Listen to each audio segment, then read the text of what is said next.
Selamat datang dalam perkuliahan minggu kedua untuk materi rekayasa perangkat lunak 1 ini.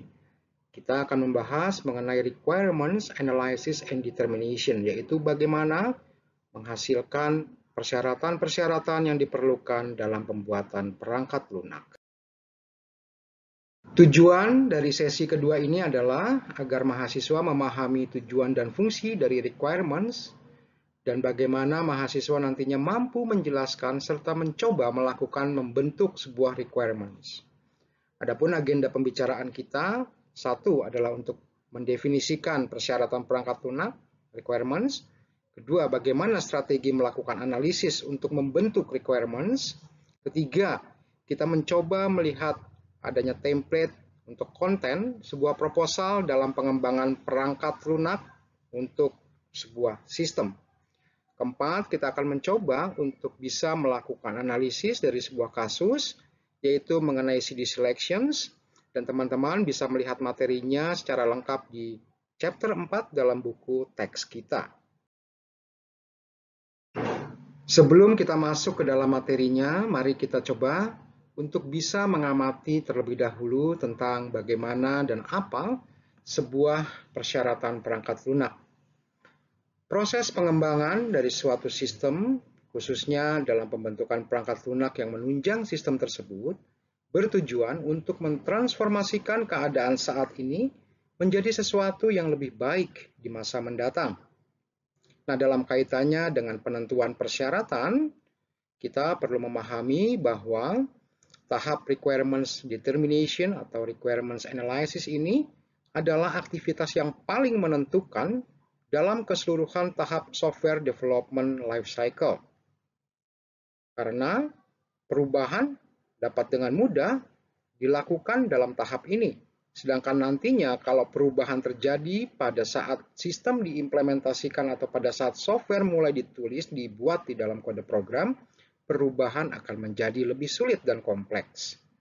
Nah, perlu dipahami juga bahwa sebagian besar, di atas 50%, kegagalan pembentukan perangkat lunak karena persyaratan yang tidak lengkap atau tidak sesuai dengan kebutuhan yang seharusnya. Dalam kaitan pemanfaatan object-oriented software analysis and design yang bersifat iteratif, sifat ini sangat efektif karena persyaratan perkembangan dalam pembentukan perangkat lunak dilakukan secara inkremental, bertahap, dan berlaku menyeluruh terhadap seluruh objek ya, dalam seluruh kelas ataupun hal-hal yang ada di dalam perangkat lunak tersebut. Nah, dengan demikian sistem dapat berevolusi dari waktu ke waktu karena sifatnya yang iteratif ini. Adapun tujuan dari pembentukan persyaratan perangkat lunak adalah agar persyaratan-persyaratan bisnis dapat dikonversi. Nah, persyaratan bisnis ini adalah permintaan user, ya, permintaan dari pengguna ke dalam persyaratan yang dapat digunakan sebagai masukan untuk membuat model. Nah, model dapat dibentuk misalnya dengan menggunakan Unified Modeling Language ataupun dengan menggunakan data flow diagram. Apakah persyaratan perangkat lunak itu? Persyaratan perangkat lunak adalah persyaratan tentang apa yang dapat dilakukan oleh sistem ataupun karakteristik yang harus dimiliki oleh sistem. Nah, kita berbicara tentang sistem, kita batasi sistem di sini adalah terkait dengan perangkat lunaknya. Nah, sistem yang telah dideskripsikan atau perangkat lunak yang telah dideskripsikan akan berevolusi menjadi model yang menjelaskan bagaimana sistem akan diimplementasikan. Nah, dalam hal inilah UML dapat berperan untuk bisa membentuk penggambaran formal sehingga dapat dimengerti baik oleh pelaku bisnis, oleh analis sistem, maupun oleh pengembang atau software developer. Adapun tipe-tipe persyaratan perangkat lunak bisa kita bagi dalam dua kelompok besar. Yang pertama adalah persyaratan fungsional. Hal ini terhubung dengan sebuah proses atau fitur ataupun data yang ada di dalam sistem. Contoh, misalnya kita mensyaratkan bahwa shopping chart dapat menampung semua item yang akan dibeli oleh pelanggan. Kemudian tipe yang kedua adalah persyaratan non-fungsional. Hal ini terhubung dengan performa saat sistem digunakan. Misalnya, sebuah shopping cart hanya kita batasi boleh memiliki waktu tunggu transaksi maksimum selama 5 detik. Dalam slide ini kita bisa melihat berbagai contoh persyaratan non-fungsional yang lainnya. Misalnya terkait dengan operasional. Di contoh di sini misalkan sebagai persyaratan dikatakan sistem cukup kecil untuk dapat disimpan dalam dompet. Atau sistem dapat diintegrasikan dengan sistem inventory yang sedang berjalan. Kemudian secara performa, sebagai contoh dikatakan interaksi pengguna dengan sistem dalam setiap transaksi tidak lebih dari 2 detik. Contoh lain, sistem harus mampu menerima perubahan data inventory setiap 15 menit secara otomatis. Kemudian, tipe persyaratan non-fungsional lainnya misalkan dari sisi keamanan. Misalnya, hak akses di mana hanya para manajer cabang yang dapat mengakses data pegawai dalam cabang tersebut. Contoh lain lagi, pelanggan dapat melihat histori pemesanan hanya dalam jam kerja. Kemudian jangan dilupakan juga adanya persyaratan yang sangat terkait dengan kultur ataupun politik. Contoh, katakan di sini bahwa sistem mampu membedakan mata uang lokal dalam sebuah negara. Atau contoh lain lagi, sistem harus memenuhi persyaratan industri keuangan, misalnya terkait dengan otoritas jasa keuangan. Dari contoh-contoh yang sudah disampaikan pada slide-slide sebelumnya, kita dapat mendefinisikan persyaratan sebuah sistem atau persyaratan perangkat lunak sebagai persyaratan fungsional dan non-fungsional yang didaftarkan secara formal. Artinya yang diketahui bersama oleh pelaku bisnis dan juga oleh pengembang perangkat lunak atau pengembang sistem. Kemudian, persyaratan sistem bisa disusun berdasarkan prioritas dari yang paling penting. Persyaratan perangkat lunak atau persyaratan sistem ini juga menyediakan informasi dan aliran proses secara berurutan.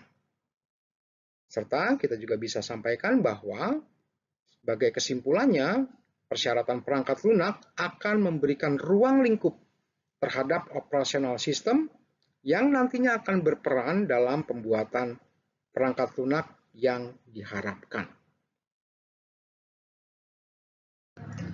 Dalam menentukan persyaratan sistem dalam pembuatan perangkat lunak, pihak bisnis, yaitu orang-orang yang memerlukan perangkat lunak, dan pihak IT, tim pengembang, perlu berkolaborasi.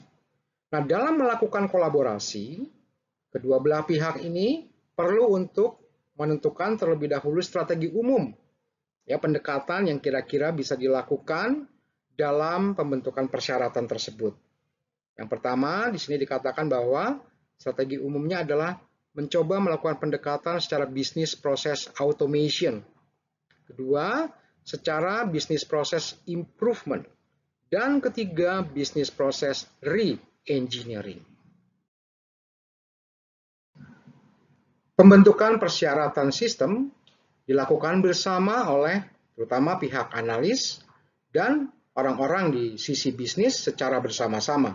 Nah, dalam melakukan identifikasi persyaratan perangkat lunak tersebut, maka pihak dari sistem pengembang, ya, pengembang sistem atau analis dapat menggunakan beberapa teknik, yaitu pertama bisa melakukan secara wawancara ataupun mungkin menggunakan kuesioner serta melakukan observasi.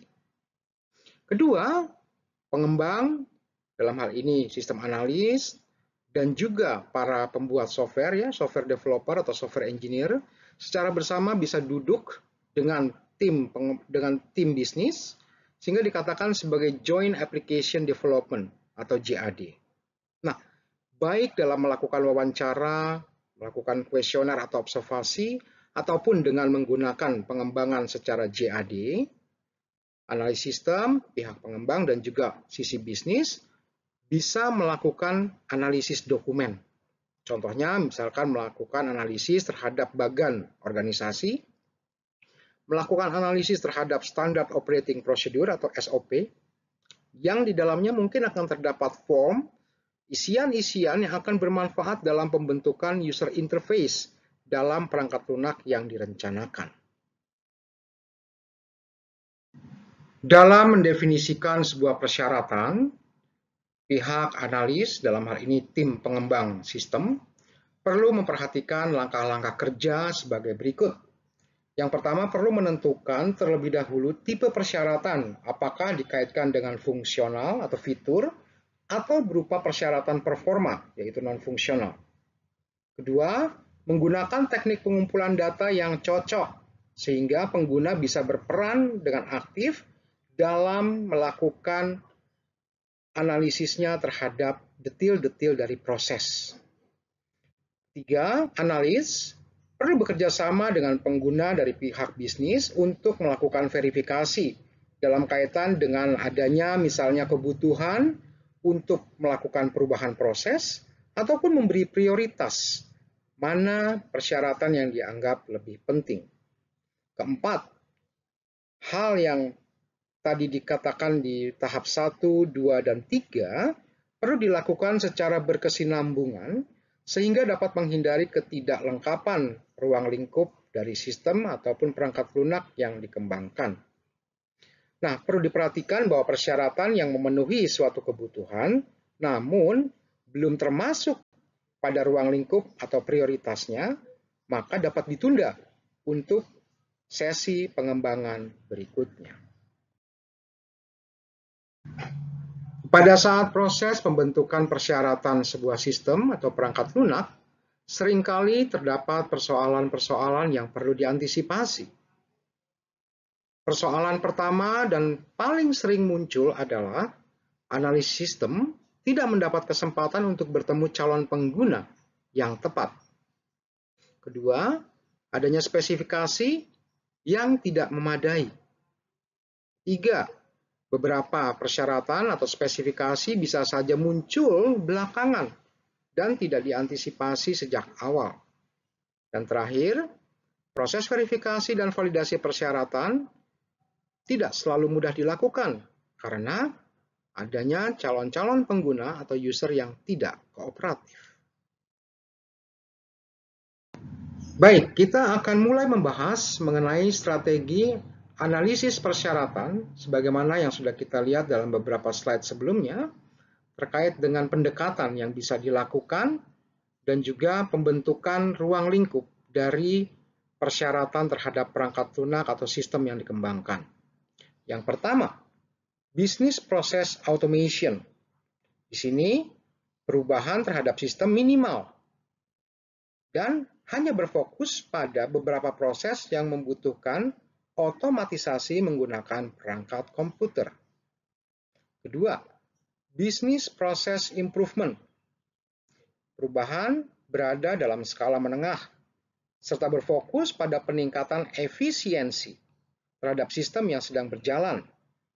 Jadi akan ada pengukuran terhadap performa dari sistem dan bisa dibandingkan keadaan sebelum dan sesudah proses improvement ini dilakukan.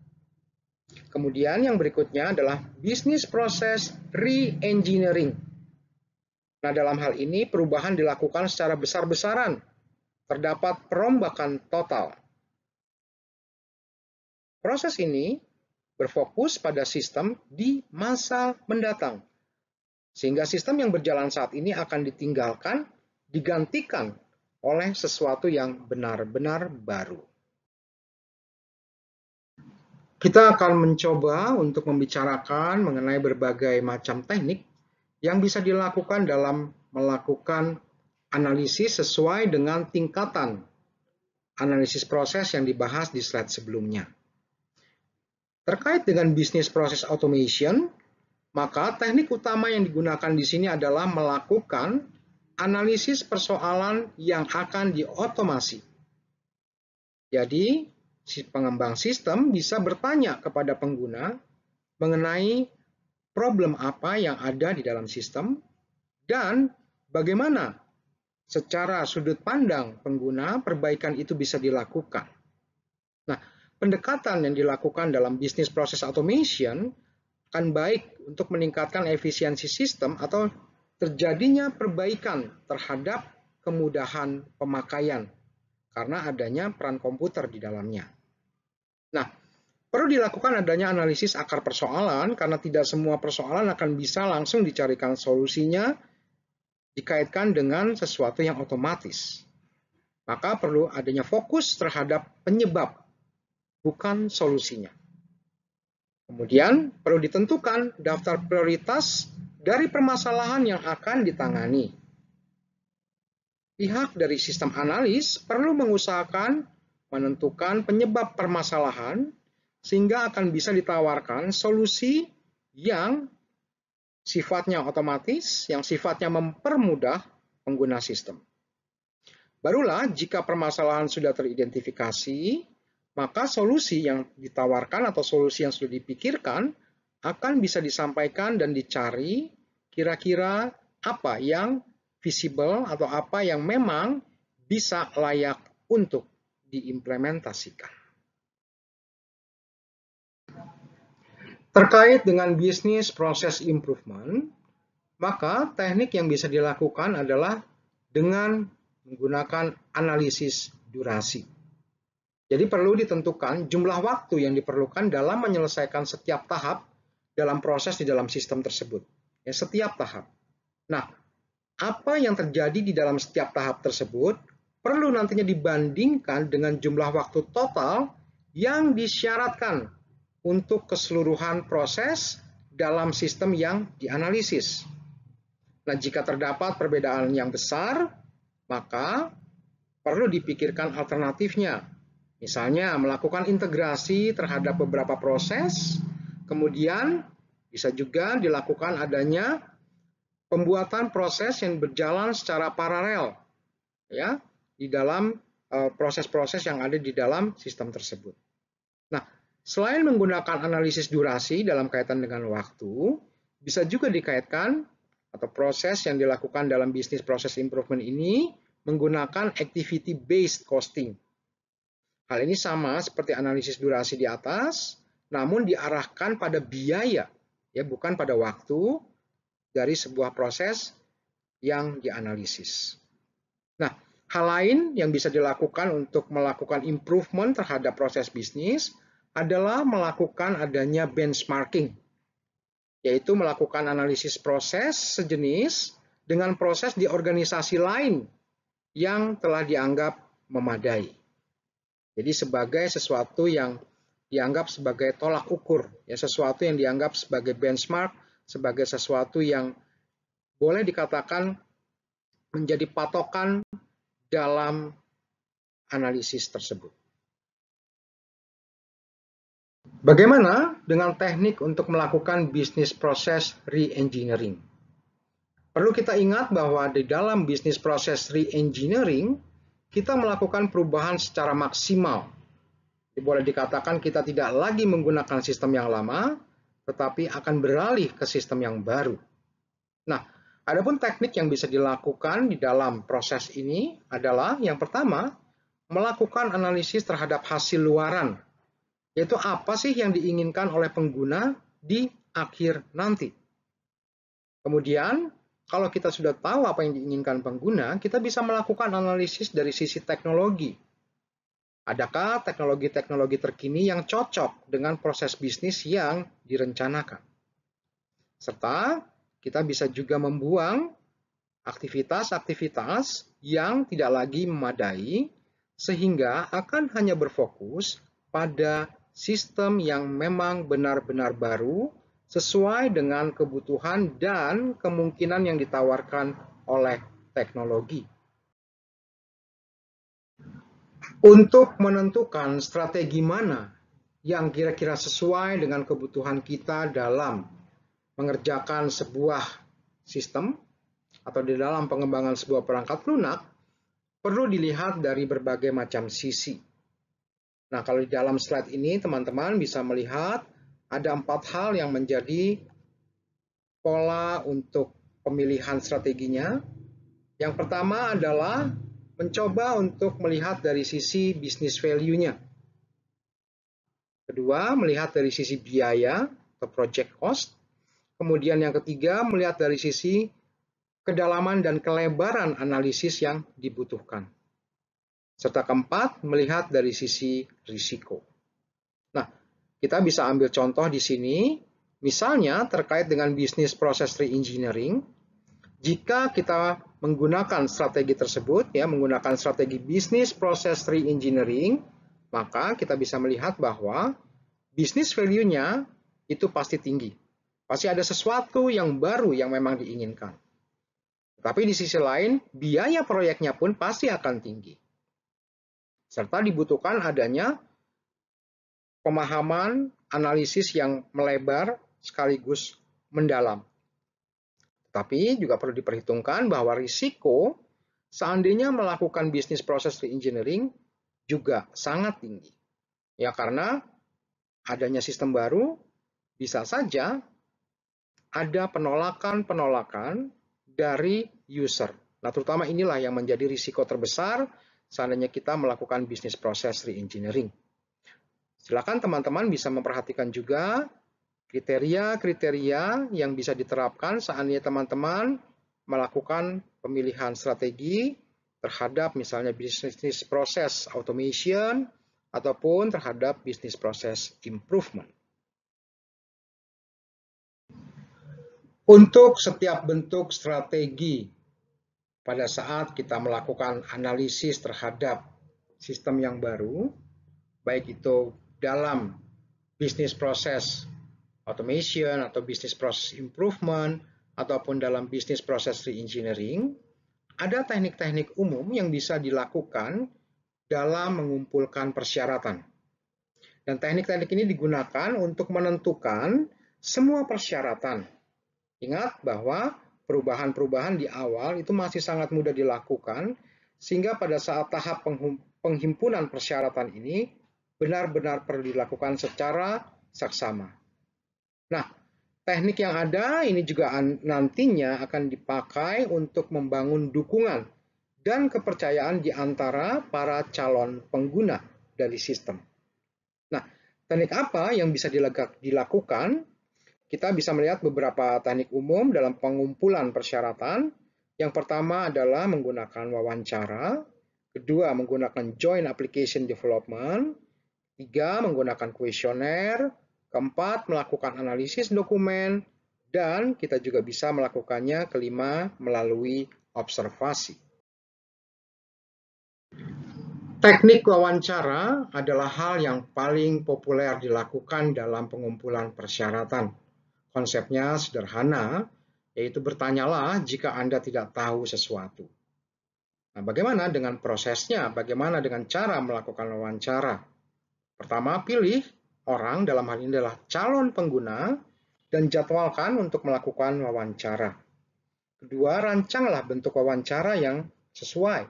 Apakah sifatnya open-ended yang artinya jawaban bebas, atau closed-ended yang artinya jawaban yang memang sudah dituntun, atau kita mencoba untuk melakukan probing types of questions yang artinya kita meminta opini, kita meminta masukan dari orang yang kita wawancarai. Ketiga, kita perlu mempersiapkan wawancara. Kita perlu untuk menentukan sifat dari wawancara kita, apakah terstruktur atau tidak terstruktur, atau dengan tuntunan alur logika tertentu. Tahap keempat adalah melakukan proses wawancaranya. Nah, proses ini bisa dilakukan baik secara top down ataupun bottom up, dan ini akan kita lihat dalam slide selanjutnya. Serta kelima, pastikan adanya follow up atau keberlanjutan dari hasil wawancara. Kita perlu meminta persetujuan terutama terhadap hasil wawancara yang sudah dilakukan sehingga bisa dijadikan sebagai dokumen formal, dokumen resmi yang mendukung proyek kita. Di dalam slide ini kita bisa melihat contoh-contoh tipe pertanyaan saat wawancara dilakukan. Tipe pertanyaan yang pertama dikatakan di sini sebagai closed-ended system. Jadi jawaban itu sudah fix. Contoh misalnya berapa banyak order melalui telepon yang diterima setiap hari. Atau misalnya, bagaimana cara customer melakukan pemesanan. Kemudian contoh lain lagi untuk close-ended questions adalah informasi apa saja yang hilang misalnya pada saat dibuat adanya laporan keuangan setiap bulan. Jadi dengan close-ended system, close-ended question maksud saya, kita bisa memahami pertanyaan-pertanyaan yang sifatnya fix jawabannya. Ya, yang jawabannya sudah pasti.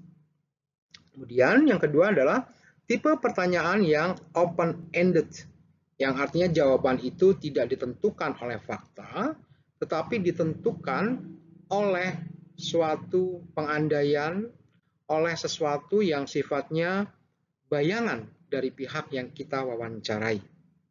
Contoh, misalkan kalau kita bertanya tentang hal apa yang dipikirkan untuk sistem yang baru, atau hal apa yang menjadi kekurangan dari sistem yang lama. Kemudian, misalkan contoh lain, apa saja persoalan-persoalan yang dihadapi dalam keseharian? Atau hal lain lagi, perbaikan apa yang ingin dilihat dalam sistem yang baru? Nah, pertanyaan-pertanyaan tadi sifatnya adalah open-ended, yang artinya kita tidak bisa mendapatkan jawaban yang pasti dari setiap orang yang kita wawancarai. Nah, tentu hal ini bisa memperkaya analisis kita terhadap sistem. Bentuk pertanyaan yang terakhir adalah probing questions. Ya, probing questions ini artinya pertanyaan-pertanyaan yang sifatnya adalah opini. Ya, contoh misalkan kita bertanya mengapa, atau misalkan kita bisa sampaikan dapatkah memberikan contoh, ataukah dapat diberikan penjelasan secara lebih detail. Jadi ada hal-hal yang sifatnya konfirmasi sekaligus juga menyatakan opini dari pihak yang kita wawancarai. Di dalam slide ini kita bisa melihat bagaimana pendekatan top-down dan bottom-up terhadap bentuk pertanyaan yang kita tanyakan sesuai dengan tipe pertanyaan dalam slide sebelumnya. Nah, kalau kita berbicara tentang top-down, berarti bentuk pertanyaan kita bisa memulai dari hal yang sifatnya sangat umum. Ya, contoh misalkan pertanyaannya adalah, how can order processing be improved? Jadi kita hanya bertanya bagaimana nih cara untuk memperbaiki proses pemesanan barang misalnya. Ya, jadi bertanya secara umum. Tetapi bisa juga dilakukan pertanyaan yang lebih detail. Contohnya, how can we reduce the number of times that customers return ordered items? Jadi hal yang lebih spesifik dari pertanyaan yang general tadi. Jadi contohnya misalkan di sini kita bertanya tentang bagaimana opini dari pihak yang kita wawancara untuk bisa melakukan pengurangan terhadap jumlah customer yang mengembalikan order. Nah, bentuk pertanyaan juga bisa lebih spesifik lagi atau yang lebih low level. Jadi di sini dikatakan misalnya contohnya adalah how can we reduce the number of errors in order processing. Jadi kita benar-benar spesifik bertanya tentang berapa jumlah kesalahan yang terjadi pada saat proses pemesanan dilakukan. Ya, jadi kalau teman-teman lihat di sini pertanyaan top down, bentuk pertanyaan yang top down artinya bertanya dari hal yang umum menjadi hal yang lebih detail. Tapi sebaliknya, kita juga bisa melakukan bentuk penyampaian pertanyaan dari hal-hal yang sangat detail sampai akhirnya beranjak ke hal-hal yang lebih umum. Pastikan bahwa setelah wawancara dilakukan, ada proses follow up. Dan salah satu yang perlu untuk dilakukan adalah meminta persetujuan atau verifikasi. Sehingga hasil wawancara ini dapat dijadikan sebagai dokumen resmi untuk proses analisis kita terhadap rancangan sistem tanpa perlu kita ragu terhadap kualitas jawabannya. Nah, di dalam konteks inilah kita perlu memastikan bahwa pihak yang kita wawancarai adalah pihak yang memang punya otoritas untuk menjawab, sekaligus juga punya otoritas untuk memberikan masukan terhadap perbaikan atau pembaharuan di dalam sistem. Nah, contohnya misalkan kalau di dalam slide ini kita bisa melihat bahwa pihak yang diwawancara berada dalam level director, ya, levelnya direktur. Sehingga keputusan-keputusan baik itu yang sifatnya teknis maupun strategis dapat diambil dan dapat didiskusikan dengan orang yang tepat. Di dalam slide ini disampaikan beberapa catatan, beberapa hal yang perlu diperhatikan. Seandainya kita ingin menggunakan joint application development pada saat proses pengumpulan persyaratan dari pihak calon pengguna software atau calon pengguna sistem yang kita kembangkan. Yang pertama, calon pengguna dan pihak analis itu perlu bertemu dengan adanya seorang fasilitator atau moderator yang bisa mengaitkan, menjembatani kebutuhan baik dari sisi calon pengguna maupun dari sisi analis. Nah, perlu dihimpun di sini sekitar 10 sampai 20 orang calon pengguna sistem kalau kita berada dalam konteks organisasi yang besar. Kemudian 10 sampai 20 orang calon pengguna tersebut itu tentu saja perlu dipilih dari user-user yang menjadi kunci dalam pengembangan sistem kita di dalam pemakaian sistem baru nantinya. Nah, dari 10 sampai 20 calon pengguna tadi perlu dipilih 1-2 calon untuk merekam serta menuliskan note to land dari hasil pembicaraan.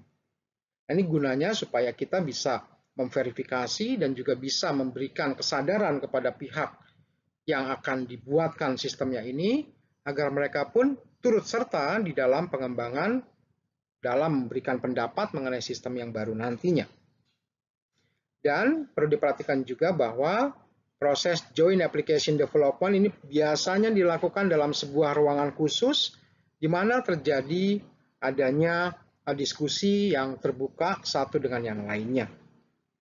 Nah, namun dalam era modern seperti sekarang, bisa saja rapat atau tahap joint application development ini dilakukan secara elektronik dan anonim, sehingga kita bisa menghindari adanya problem di dalam grup besar, ya, jangan sampai terjadi adanya perselisihan pendapat.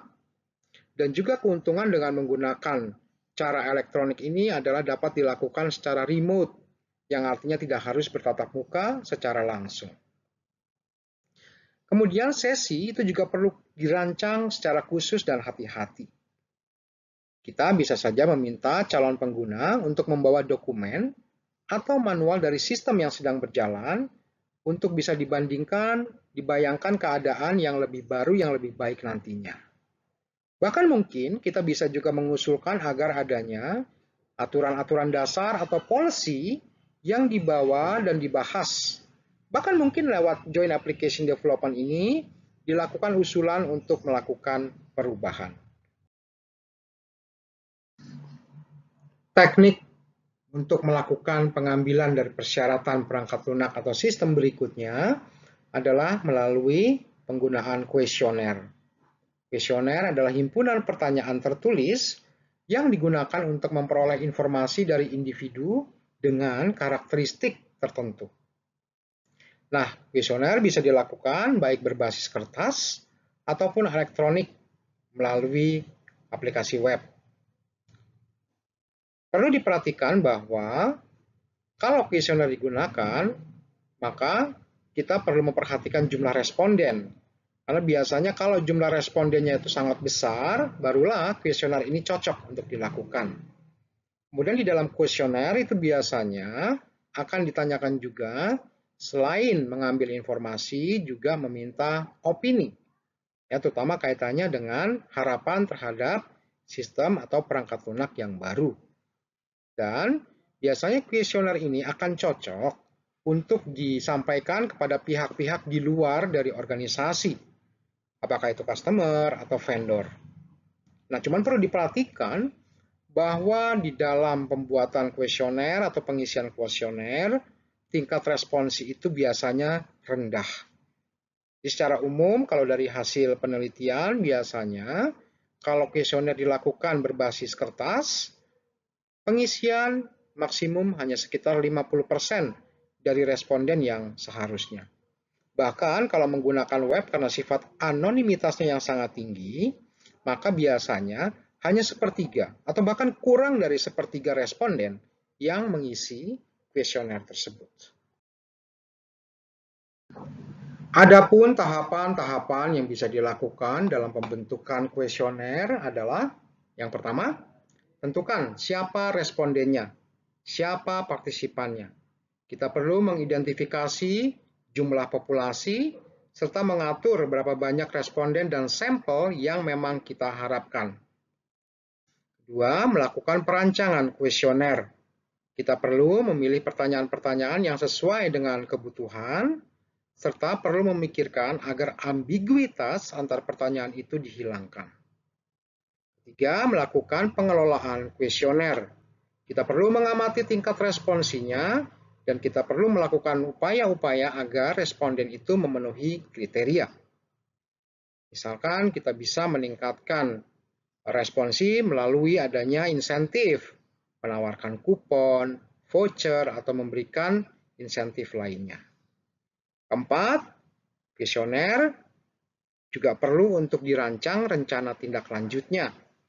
Mungkin kita perlu mengirimkan hasil kuesioner terhadap responden, atau kita perlu juga mengirimkan misalnya ucapan terima kasih, sehingga responden merasa dilibatkan dengan lebih baik sesuai dengan konteks kuesioner atau pertanyaan yang disampaikan di dalam kuesioner tersebut. Bagaimana kita merancang kuesioner yang baik? Hal paling umum yang perlu dilakukan adalah kita perlu mulai dengan pertanyaan yang bersahabat dan menarik. Jangan sampai menjadi bentuk pertanyaan yang sifatnya justru malah mengancam, tanda kutip, terhadap para responden. Kedua, kita perlu mengelompokkan pertanyaan ke dalam alur yang logis urutannya. Tiga, jangan ada pertanyaan yang penting dilakukan di akhir kuesioner. Pertanyaan-pertanyaan penting perlu kita angkat di tengah-tengah sesi kuesioner tersebut. Kemudian, keempat, di sini perlu juga diperhatikan bahwa jumlah halaman survei, ya, satu halaman itu jangan terlalu padat. Usahakan maksimum satu halaman dalam survei paling tidak maksimum kita isi dengan 5 item pertanyaan. Kemudian kita perlu menghindari adanya penggunaan singkatan. Seandainya menggunakan singkatan perlu disebutkan artinya. Kemudian hindari pula pernyataan-pernyataan yang sifatnya sugestif atau mungkin mendiskreditkan pihak-pihak tertentu. Langkah berikutnya yang perlu diperhatikan di sini adalah kita memberikan nomor yang jelas pada setiap pertanyaan. Sehingga pengisi itu akan bisa mengetahui progres yang ada dan juga bisa melihat sejauh mana pertanyaan yang ditanyakan di dalam kuesioner tersebut sudah diisikan. Nah, yang penting juga perlu dilakukan di langkah berikutnya di sini adalah melakukan uji coba pengisian sebelum disebarkan, sehingga jangan sampai ada pertanyaan-pertanyaan yang ambigu dan usahakan bahwa maksudnya di sini adalah pengisi kuesioner memang dapat mengerti alur dan juga maksud dari pertanyaannya. Nah, terakhir, hal yang perlu diperhatikan di sini adalah kita perlu mempertahankan bahwa responden lebih cenderung menyukai adanya anonimitas di dalam pengisian kuesioner. Sehingga jangan sampai pertanyaan-pertanyaan yang diajukan sifatnya itu menggali sesuatu yang pribadi ataupun yang menunjukkan identitas pribadi. Terkait dengan teknik melakukan analisis dokumen, maka beberapa hal yang perlu diperhatikan adalah yang pertama, analisis dokumen ini sangat cocok untuk digunakan dalam menganalisis keadaan sistem atau keadaan perangkat lunak saat ini. Nah, ada beberapa dokumen teknis yang perlu untuk direview, terutama dalam kaitannya dengan isian atau form, dua laporan, kemudian manual-manual penggunaan, serta kebijakan-kebijakan. Nah, dengan adanya analisis dokumen ini, maka kita bisa lebih mengetahui bagaimana keadaan sistem yang sedang dianalisis saat ini. Nah, melalui analisis dokumen ini pula lah, kita bisa mencari tahu apakah ada tambahan isian di luar form yang mungkin perlu disediakan untuk keadaan di sistem baru nanti. Serta kita juga bisa mencari elemen dalam form yang mungkin tidak digunakan atau mungkin perlu ditambahkan, sehingga melalui analisis dokumen ini kita juga bisa meraba, kita bisa mencoba memikirkan apa yang seharusnya terjadi di masa mendatang. Teknik berikutnya yang bisa kita lakukan untuk melakukan pengambilan persyaratan dari sebuah sistem adalah menggunakan observasi. Nah, mengapa kita memerlukan observasi? Karena biasanya calon pengguna sistem itu tidak selalu mengingat semua hal yang dilakukan di dalam sistem pada saat wawancara dilakukan. Sehingga perlu diadakan adanya pengamatan terhadap validitas jawaban dari pengguna melalui observasi. Ya, hal ini juga dilatar belakangi karena biasanya pada saat operasional ada tindakan-tindakan yang otomatis dilakukan oleh seorang user tertentu. Ataupun ada kebiasaan dan tingkah laku yang asli yang bisa muncul, tetapi hal tersebut sebenarnya tidak perlu dilakukan atau tidak berada di dalam prosedur yang seharusnya. Nah, hal lain juga yang perlu dilakukan di dalam melakukan observasi ini adalah pengamatan terhadap aktivitas secara periodik. Ya, artinya pengamatan yang dilakukan terhadap proses-proses harian, proses mingguan, proses bulanan, atau bahkan proses tahunan. Di dalam slide ini kita bisa melihat komparasi beberapa teknik penghimpunan persyaratan yang sudah kita lihat dalam slide-slide sebelumnya. Kombinasi antara satu teknik dan teknik lainnya tentu saja bisa dilakukan. Nah, perlu diperhatikan bahwa untuk melakukan analisis dokumen dan observasi, diperlukan adanya pelatihan sehingga proses penghimpunan persyaratan dapat berjalan dengan efisien sesuai dengan apa yang diharapkan. Nah, perlu diperhatikan juga bahwa sesi Joint Application Development biasanya sangat menantang karena adanya keterlibatan berbagai pihak yang berkumpul dalam satu lokasi secara bersamaan, sehingga perlu sangat diupayakan jangan sampai terjadi adanya pertentangan atau perselisihan antara mereka-mereka yang terlibat di dalam proses joint application development tersebut. Nah, mungkin kita bisa melihat di sini beberapa kriteria yang perlu diperhatikan untuk setiap bentuk teknik pengumpulan persyaratan. Kita coba lihat misalkan untuk joint application development atau joint application design di sini, bahwa tipe informasi yang ada di dalamnya yang bisa digali adalah keadaan saat ini, keadaan yang akan dikembangkan, dan keadaan yang nantinya akan terjadi. Kemudian kedalaman informasi yang bisa diambil di dalam proses JAD itu tinggi, ya, karena melibatkan berbagai macam pihak dan melibatkan berbagai macam keterkaitan antara satu bagian dengan bagian lainnya kalau kita berbicara dalam konteks organisasi. Kemudian kelebaran dari informasi yang bisa diambil ini berada dalam skala menengah. Ya, karena bisa saja mereka yang diundang di dalam proses JAD belum tentu adalah mereka-mereka yang memiliki kewenangan untuk mengubah persyaratan atau mengubah dari policy ataupun kebijakan yang ada, tetapi paling tidak bisa memberikan gambaran terhadap keadaan saat ini dan keadaan yang nantinya diharapkan.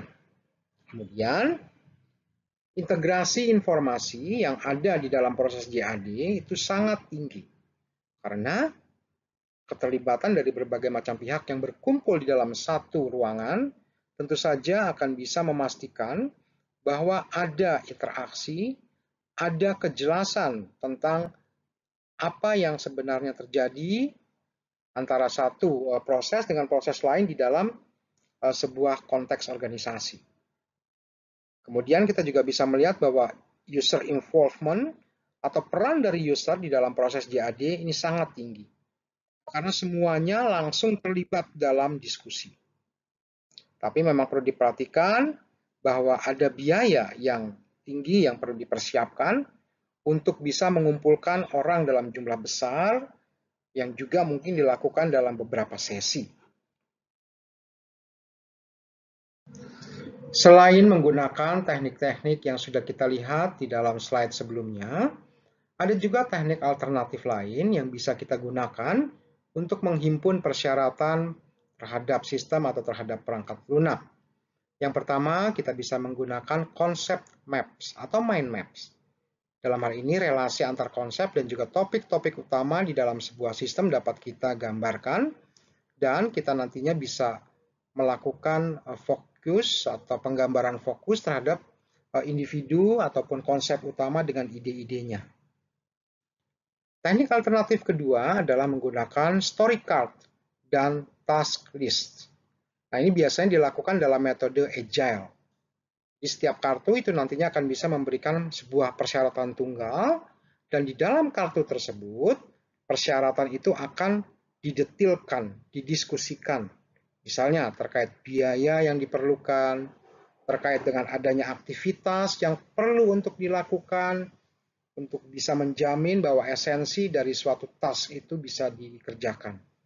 Serta di dalam kartu, ya, di dalam satu lembar kartu yang berisi persyaratan tersebut, persyaratan yang besar dapat dipecah ke dalam bagian-bagian yang lebih kecil atau adanya dekomposisi. Nah, ini adalah contoh bagaimana teknik-teknik alternatif bisa dipakai dalam pengumpulan persyaratan yang diperlukan untuk mengembangkan sebuah sistem atau sebuah perangkat lunak. Pada saat proses pengumpulan persyaratan perangkat lunak telah dilakukan, maka langkah berikutnya tim pengembang, secara khusus di sini adalah analis sistem, perlu menyiapkan adanya proposal pengembangan sistem. Proposal pengembangan sistem ini berisi kombinasi semua hal yang ada di dalam analisis dan perencanaan. Isi dari dokumen untuk proposal pengembangan sistem biasanya akan berisi hal-hal sebagai berikut. Yang pertama, adanya executive summary atau ringkasan eksekutif. Berisi informasi dan persyaratan-persyaratan utama yang disampaikan untuk bisa mempermudah pembaca dalam menentukan bagian-bagian penting dalam detail dokumen selanjutnya. Nah, ringkasan eksekutif ini biasanya ditujukan untuk mereka yang berada di level tinggi dalam organisasi, orang-orang sibuk yang memerlukan penggambaran secara ringkas. Nah, setelah executive summary, biasanya sebuah proposal pengembangan sistem akan berisi juga esensi perubahan, yaitu harapan sistem di masa depan. Dilanjutkan dengan adanya rencana kerja, kemudian adanya analisis kelayakan, adanya definisi persyaratan, serta penggambaran sistem yang sedang berjalan, dan ekspektasi perubahannya dalam bentuk model. Model yang artinya bisa diarahkan secara fungsional, struktural, maupun behavioral. Dan disinilah sebagai contoh nantinya UML akan kita gunakan dalam tahapan-tahapan kita di sesi-sesi perkuliahan selanjutnya. Dalam buku teks kita, teman-teman bisa melihat template dari proposal system ada di figur 4.14, dan inilah tujuan utama kita di akhir semester nanti, bahwa teman-teman akan bisa menghasilkan dokumen proposal system secara lengkap, ditambahkan dengan adanya prototipe terhadap satu atau dua fitur utama. Tapi yang terpenting nantinya proposal sistem akan menjadi bagian penilaian kita di akhir semester. Sebagai ringkasan untuk pembahasan kita di minggu kedua ini, kita telah membahas mengenai materi bab 4 dalam buku teks kita, yang berisi mengenai persyaratan fungsional dan non-fungsional, strategi analisis persyaratan, teknik penghimpunan persyaratan untuk pembentukan sistem dan perangkat lunak, serta alternatifnya di dalam melakukan dokumentasi persyaratan tersebut. Dan pada akhirnya kita juga sudah membahas mengenai template untuk proposal sistem sebagai salah satu hal utama yang akan kita hasilkan nantinya di akhir semester. Untuk tugas minggu depan yang teman-teman akan lakukan berkelompok, silakan teman-teman bisa mendiskusikan beberapa hal sebagaimana digambarkan di dalam slide ini. Yang pertama, teman-teman bisa berdiskusi untuk membedakan antara pengertian dari sistem dan aplikasi. Hal ini penting karena nantinya kita akan melihat peran dari perangkat lunak sebagai bagian dari sebuah sistem. Kedua, teman-teman bisa membaca bab 4 dari buku teks kita, halaman 145 sampai 149, lewat sebuah studi kasus yang berjudul CD Selection System. Nah, di dalamnya teman-teman saya minta untuk mencoba mengidentifikasi fitur utama apa yang perlu disediakan dalam perangkat lunak yang dirancang. Nah, kemudian setelah berhasil mengidentifikasi fitur utama tersebut, teman-teman, saya harapkan bisa menyusun sebuah ringkasan eksekutif. Cukup 1 halaman, ya maksimal, ya, tapi jangan sampai juga hanya misalkan 1-2 kalimat ya, tapi proporsional kira-kira 1 halaman dalam bahasa Indonesia. Teman-teman mencoba untuk meringkas tentang fitur-fitur yang diharapkan dari sistem yang akan dikembangkan tersebut. Serta terakhir, sebagai persiapan kita untuk berdiskusi terhadap materi minggu depan, saya minta teman-teman untuk mencoba mencari tahu tentang functional modeling. Carilah informasi sebanyak-banyaknya terkait dengan activity diagram dan use case diagram. Carilah bentuk-bentuk ataupun lambang dan komponen yang digunakan serta berikan penjelasan singkatnya. Nah, inilah tugas-tugas yang teman-teman perlu jawab untuk minggu depan.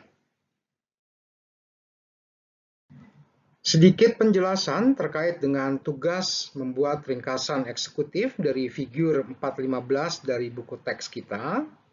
Nah, teman-teman di sini melihat ya di dalam figur 415 adanya 2 macam persyaratan dalam perangkat lunak yang akan dibuat. Yang pertama adalah terkait dengan non-fungsional dan yang kedua terkait dengan fungsional.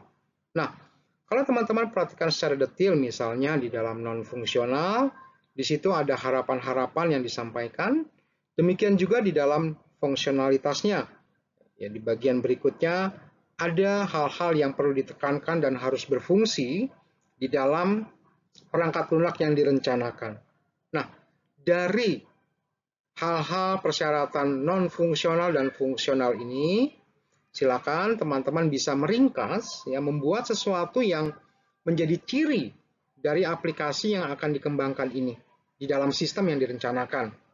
Nah, tentu saja dalam hal ini diperlukan adanya analisis dari teman-teman, sehingga ada hal-hal utama yang bisa ditonjolkan untuk dibuat sebagai bagian dari isi ringkasan eksekutif. Nah, silakan teman-teman juga di bawah slide ini bisa melihat adanya sebuah link di mana teman-teman bisa melihat dan mendapatkan panduan untuk menulis ringkasan eksekutif. Silakan bisa diterapkan untuk bisa menghasilkan ringkasan eksekutif yang baik, dan minggu depan ini akan menjadi bahan diskusi kita juga.